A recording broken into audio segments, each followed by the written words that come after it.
Oi, pessoal, tudo bem? Eu sou a professora Maria da Paz e na aula de hoje a gente vai falar sobre o processo de urbanização na América Latina. Bom, e como é tão importante a gente se localizar no espaço, vamos ver onde é que fica a localização da América Latina no globo. Bom, gente, observando aqui, o México, que faz parte da América do Norte, ele se localiza na América Latina, como também toda a América Central e a América do Sul, incluindo o nosso Brasil. Bom, então, agora a gente vai entender um pouco dos principais conceitos que estão ligados ao processo de urbanização. Bom, o processo principal é chamado de metropolização. E o que é isso? É quando há o crescimento de uma cidade que ela vai se transformar em metrópole e ela vai começar a liderar uma região metropolitana.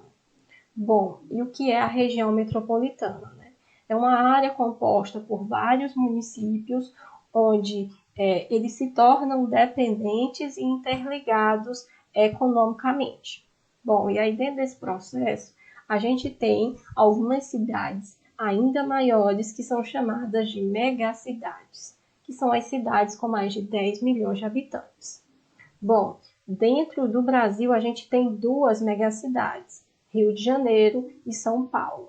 E dentro da América Latina a gente só tem 4, né? Se 2 ficam no Brasil, as outras 2 estão na cidade do México e Buenos Aires, na Argentina, tá? Então, entendendo esses conceitos, agora a gente vai entender sobre esse processo de urbanização na América Latina.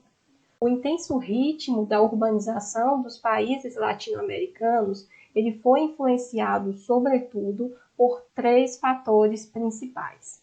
A industrialização, que ela se iniciou na Europa e aí ela foi se estendendo para todo o mundo de uma forma tardia, mas que nos países subdesenvolvidos que se concentram na América Latina, ela se tornou de forma bem acelerada.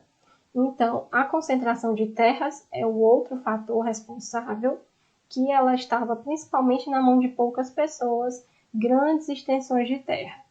E a mecanização do campo, que foi o desenvolvimento da agricultura, né? E isso contemplou somente as pessoas que tinham bastante dinheiro, né?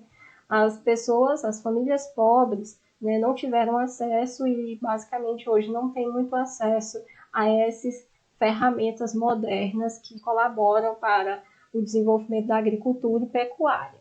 Então, essas pessoas foram instigadas, né, sofreram esse processo de influência para ir para as cidades, tanto pela mídia, por exemplo, a rádio no século XIX, ela teve um crescimento muito importante, uma difusão no Brasil, por exemplo, e as famílias passaram a ficar informadas de que havia um crescimento de muitas indústrias nas grandes cidades e que essas informações sempre mostravam que se havia desenvolvimento e que, infelizmente, não era muito isso, né? Havia vagas de emprego para pessoas que tinham algum conhecimento sobre a manutenção, a operação daquelas máquinas. Mas isso contribuiu para o processo de imigração dessas pessoas do campo para a cidade, como a gente falou, essa questão das pessoas de grande poder ter mais terra e a mecanização do campo. Bom, e aí o crescimento da atividade industrial ocorreu em países como México, Brasil e Argentina, e atraiu muitas pessoas em direção às cidades em busca de trabalho, né? E aí a gente pode dizer o quê? Que a gente tem que refletir muito a seguinte questão: como ocorreu a recepção dessas pessoas nas cidades, né? Nestas cidades da América Latina? Assim como no século XIX, que foi quando ocorreu essa intensificação da urbanização, ela ocorreu de forma desordenada e ainda hoje ocorre. Não houveram programas de planejamento urbano, né, para a boa qualidade de vida dessa população, como emprego, né, moradias adequadas, sistema de saneamento básico, saúde, educação, cultura, né? Não houve esse planejamento urbano para a chegada dessas pessoas, né? Não houve investimento. Então, a gente tem que pensar em outra questão também, E o resultado desse processo, né? O que foi que gerou esse crescimento de forma muito rápida? Esse inchaço populacional e a consequente falta de postos de trabalho, principalmente, levou muitas pessoas a sobreviver de trabalhos temporários, né, de baixa remuneração, como também de atividades informais.